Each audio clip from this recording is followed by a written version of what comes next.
Masu kallo da saurare barkanmu da warhaka, barkanmu kuma da sake saduwa a wani sabon shirin mahangar tsaro.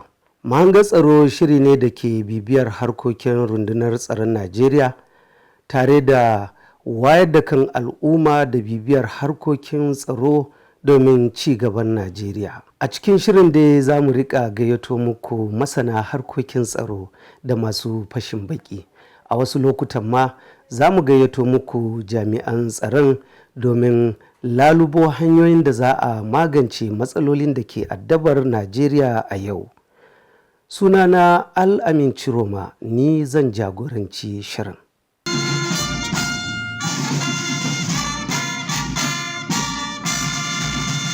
Haka ma za mu kawo muku rahoton da babban hafsan rundunar tsaron Najeriya janar Christopher Gwabin Musa da ya kira da a samar da haɗin gwiwa tsakanin ma'aikatar ta sarrafa makamai wato DICON da asusun tallafa manyan makarantun ƙasa wato TETFON. Amma kafin mu shiga cikin shirin gadan-gadan bari mu karɓi waɗannan saƙonni.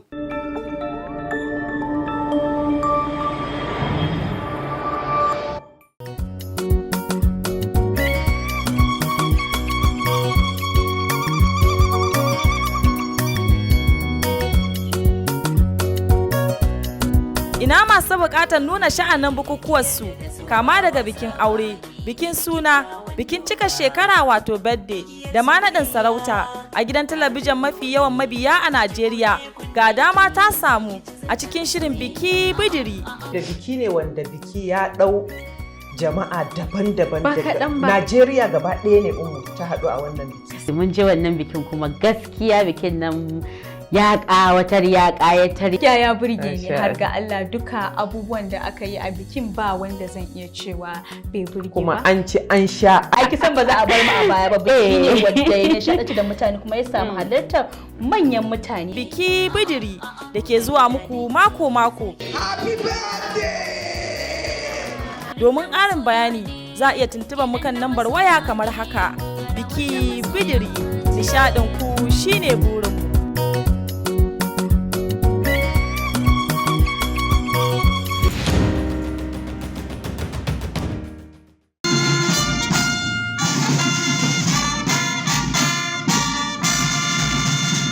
To madalla, a makon da ya gabata ne ma'aikatar sarrafa makamai ta ƙasa wato DICON ta cika shekaru 60 da kafuwa. A ma'aikatar dai ta jima tana rarrabawa rundunar tsaro kayayyakin aiki da dama waɗanda suka hada da motocin yaƙi da kuma alburusai da sauransu. Taron dai ya samar da farfajiyar da aka tattauna kashin farko na haɗakar masana'antun tsaron Afirka.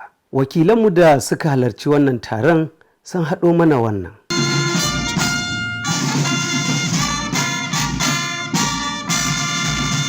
A yayin da yake jawabi a bikin cikar shekaru 60 da kafuwar ma'aikatar sarrafa makamai ta Najeriya, babban hafsan rundunar tsaron Najeriya janar Christopher Gwabin Musa ya bayyana cewa ko shakka babu ma'aikatar ta taimaka ainihin wajen samarwa rundunar tsaron ƙasar da kayayyakin aikin da suka hada da motocin yaƙi da kayayyakin sulken da rundunar soji ke bukata wajen aikin samar da tsaro a ƙasar baki ɗaya. DICON has expanded its operations to include the development of military vehicles, protective gear, and various industrial products, contributing to Nigeria's national development and national security.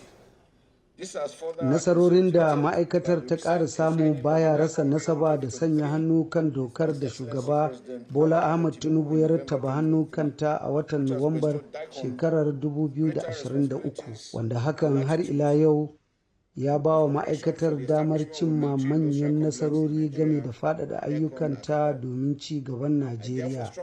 Tun da fari dai ƙaramin ministan tsaro Bello Matawalle ya bayyana cewa assasa ma'aikatar sarrafa makaman a shekarar 1964 alamu ne na cewa Najeriya ta tabbatar da 'yancin cin gashin kanta wajen harkokin tsaro da ci gaban ƙasa. Ya ƙara da cewa hakika ma'aikatar ta zama silar nasarar ayyukan tsaro a ƙasar. Your Excellency, sir, over the past 60 years, DICON has made a significant contribution A shekarun nan 60 ma'aikatar ta yi namijin ƙoƙari wajen shimfiɗa kyakkyawar manhajar samar da tsaro a ƙasar. Sannan ta taimaka wa rundunar sojin Najeriya da kayayyakin musamman domin sauƙaƙa ayyukan na tsaro. Ministan ya bayyana cewa ko shakka babu a ƙarƙashin mulkin shugaba Bola Ahmed Tinubu ma'aikatar za ta ci gaba da samar da nasarori a wannan fanni na tsaro domin ci gaban Najeriya. A nasa jawabin shugaban ƙasa Bola Ahmed Tinubu wanda sakataren gwamnatin tarayya George Akume ya wakilta ya ce shekaru 60 da kafuwar ma'aikatar sarrafa makamai alamu ne na tabbatar da tsantsan kishin ƙasa a harkar samar da tsaro. This milestone celebrates 6 decades of resilience and innovation. That we are celebrating this momentous occasion is a testament to our enduring commitment to national security. Shekaru 60 da suka gabata, ma'aikatar DICON ta himmatu ne wajen sarrafa makamai da kayan yaƙi domin taimakawa rundunar tsaro da sauran ma'aikatun tsaron Najeriya a ƙoƙarinsu na wanzar da zaman lafiya a ƙasa baki ɗaya. Shugaban ya ce hakika ma'aikatar ta DICON ta taka muhimmiyar rawa wajen samarwa dakarun Najeriya da kayan aiki a lokacin yaƙin basasa domin tabbatar da kasantuwar Najeriya ƙasa ɗaya mai cin gashin kanta. Shugaba Bola Ahmed Tinubu ya ƙara yin kira ga jagororin ma'aikatar da su ƙara himma da faɗaɗa tunani da samar da kayayyakin zamani a shirin gwamnati na tabbatar da tsaro a rayukan al'umma da dukiyoyinsu a ƙasar baki ɗaya. Kana kuma ya yi kira ga 'yan ƙasa da su taimaka su bayar da goyon baya ga nasarar ma'aikatar. Daga bisani shugaban ƙasar ya ƙaddamar da sabon tambarin ma'aikatar game da littafin musamman da aka wallafa na cikar DICON shekaru 60 da kafuwa. Taron da ya samu halartar ministoci, shugabannin tsaro da jami'an ƙasashen waje da kamfanoni da manazarta harkokin tsaro da 'yan jarida.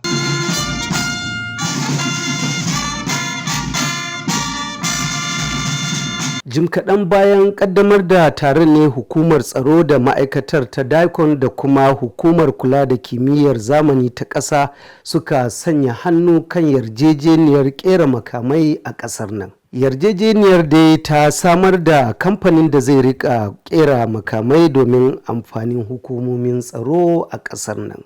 We have been traveling all over the world and we see how the manufacturers, local manufacturers are developing their countries. Mukan yi tafiya ƙasashe da dama a duniya. Muna kuma ganin yadda kamfanonin ƙera makamai suke ciyar da ƙasashen su gaba. Amma abin takaici, shekarun nan 60 har yanzu Najeriya bata cimma komai ba tukuna. Amma yanzu da yardar Allah komai ya fara canzawa. Kuma zai ci gaba har a tabbatar da nasara. Yarjejeniyar da ta tabbatar da cewa kamfanin zai samarwa hukumomin tsaro dukkanin kayayyakin da suke bukata.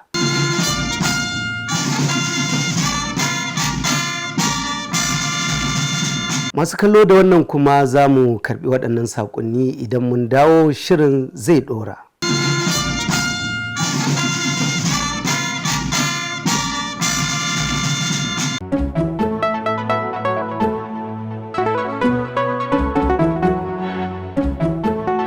Albishirinku masu kallon mu, muna farin cikin sanar da ku cewa za ku iya kallo tare da sauraron labaran tozali sau biyu a kowane rana. Za ku samu rahotanni daga sassa daban-daban na gida Najeriya, ƙasashen Afirka, labaran duniya, wasanni, kasuwanci, tsaro, siyasa, har ma da labaran nishaɗi. Za ku iya kallon labaranmu na farko da misalin karfe 1:30 na rana zuwa karfe 2 na kowane rana. Haka zalika za ku sake kallon zafafan labaranmu da ɗumi-ɗumi da misalin karfe 9 zuwa 10 na kowane dare. Jin daɗinku shine namu. Tozali TV, idonku a ko'ina.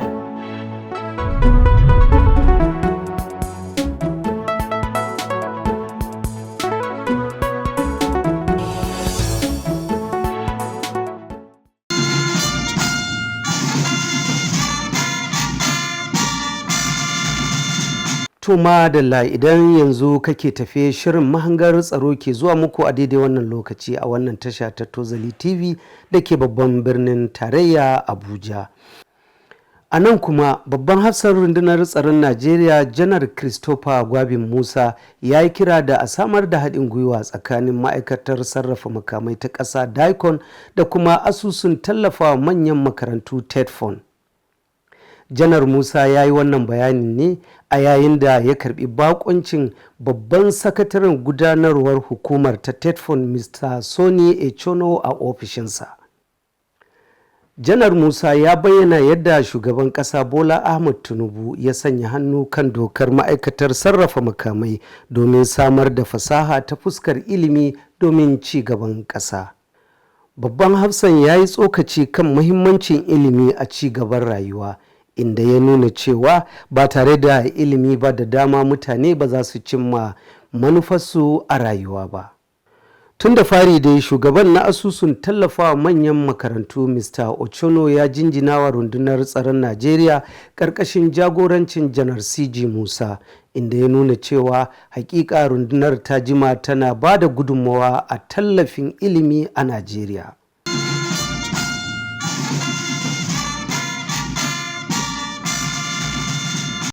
The Defense Industries Corporation of Nigeria, DICON, was established in August 1964 by an Act of Parliament, barely 4 years after Nigeria's independence in 1960.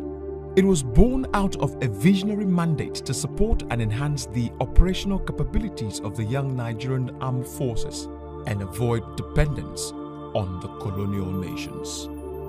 The reason why DICON was established is to encourage a local military manufacturers of this country and to have people who can manufacture our armament and other military hardware. Because if you look at other countries that we used to visit, they have the same with DICON, and they are the ones who are building their own armament, and we are buying from them. Then why not Nigeria? 60 years ago, the Defense Industries Corporation of Nigeria was born out of a strategic vision for self-reliance and self-sufficiency in defense production.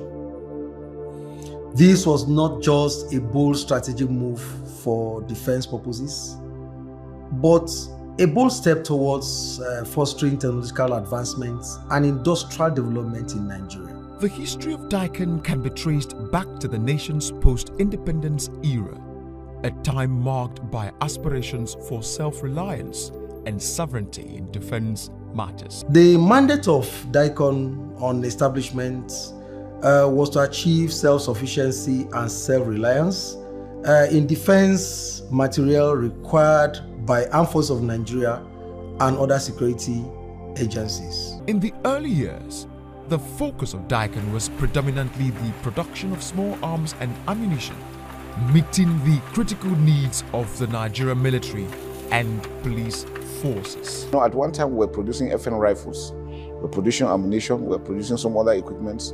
Apart from the ammunition and military equipment, we also are producing accoutrements, frag jackets, ballistic helmets, which are ongoing in partnership with other companies, which is a good thing to do. I believe it's very viable, and no country will allow itself to be importing security equipment into its own country for even security reasons. Successive governments and administrations have attempted to revive DICON through financial interventions, beginning with General Ibrahim Babangida in 1984, then President Olusegun Obasanjo, and Goodluck Jonathan.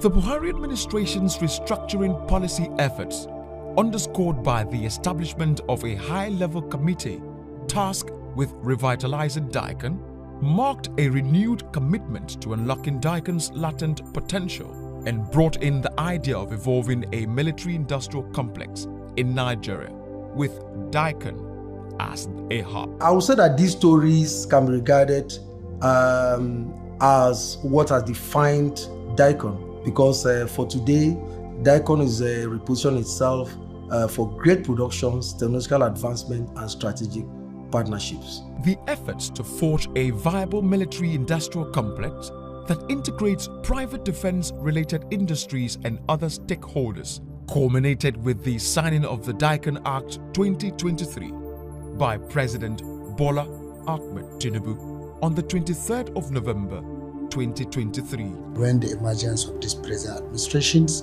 of Bola Ahmed Tinubu, who show his renewed hope to these nations, who have the zeal to promote the local productivity of Nigeria. It was based on that, after the passage of this bill, Mr. President assented it without delay. We have to thank President Asuwaju Bola Ahmed Tinubu for signing into law the DICON Act, which opened the whole industry out there. I want to appreciate Mr. President Bola Ahmed Tinubu, GCFR, for the speedy assent of the DICON Act 2023. We in DICON are most grateful because this act comes with it brings a lot of opportunities to bear for us. It is notable that Mr. President signed this act barely 6 months into his tenure in office. This kind of shows the priority he gives to developing not just the defense sector in Nigeria, but DICON as an agency of government. The DICON Act 2023 and the vision of transforming DICON into a military-industrial complex reflects a paradigm shift towards strategic autonomy and self-sufficiency. Fantastic. I think it has opened up the market, opened up capabilities for DICON. So DICON will leverage on that to be able to bring original manufacturers to come and produce in situ in Nigeria, being regulated by DICON. DICON too has the capacity to also on his own stand and then compete like with other people. I must thank His Excellency President Ahmed Bola Tinubu, for assenting to the bill, of the Defense Industry Corporation of Nigeria. Here you have a new DICON because of the law that has been signed by Mr. President. Previous managements didn't have the opportunity to operate with a law like this one. The potential that DICON has now is phenomenal. I always use the equivalent of a DICON in Brazil. That equivalent exported hardware, software worth about $1.5 million for a particular year. So I see DICON doing the same.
On the 11th of July 2023, Major General Aniedi Edet took office as the 24th Director General of DICON. I am Major General A.E. Edet, the 24th Director General of Defense Industries Corporation of Nigeria.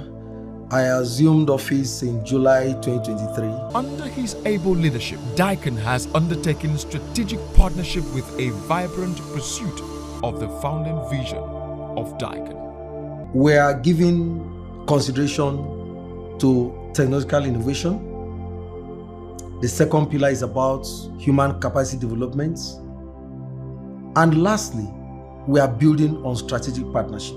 Today, DICON stands as a robust organization equipped with state-of-the-art manufacturing facilities and a skilled workforce committed to innovation, characterized by leveraging cutting-edge technologies to improve product quality and manufacturing efficiency. To allow other investors to come and make their own investment and to have a local productivity in our nations, which now, if you go to DICON, you see a lot of changes, which it is not like that before. From the little we have now, we can see a lot of changes within the last 1 year. When the administration came on stream, when we came in, we have enhanced our capabilities, our operations all over the country. Generally, things have improved. Today, as we celebrate 60 years of continuous impact in defense manufacturing, we stand at the threshold of a new era, marked by the signing of the DICON Act 2023 by President Bola Ahmed Tinubu, GCFR.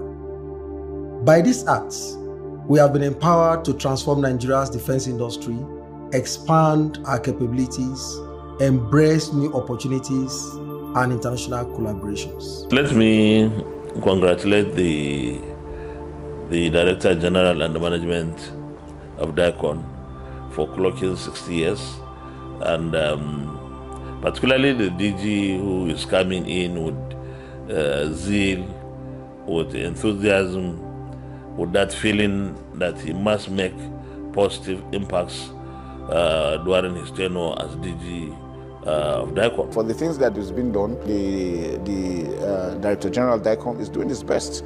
The Ministers of Defense are also providing all the support, especially the directives we're getting from Mr. President. That has opened up DICON. We pray God subhanahu wa ta'ala to show us another more years to come while Nigeria will improve in terms of security, in terms of productivity, in terms of military capability, so that at least we can be able to stand with our people, which we are the sole center of the African country.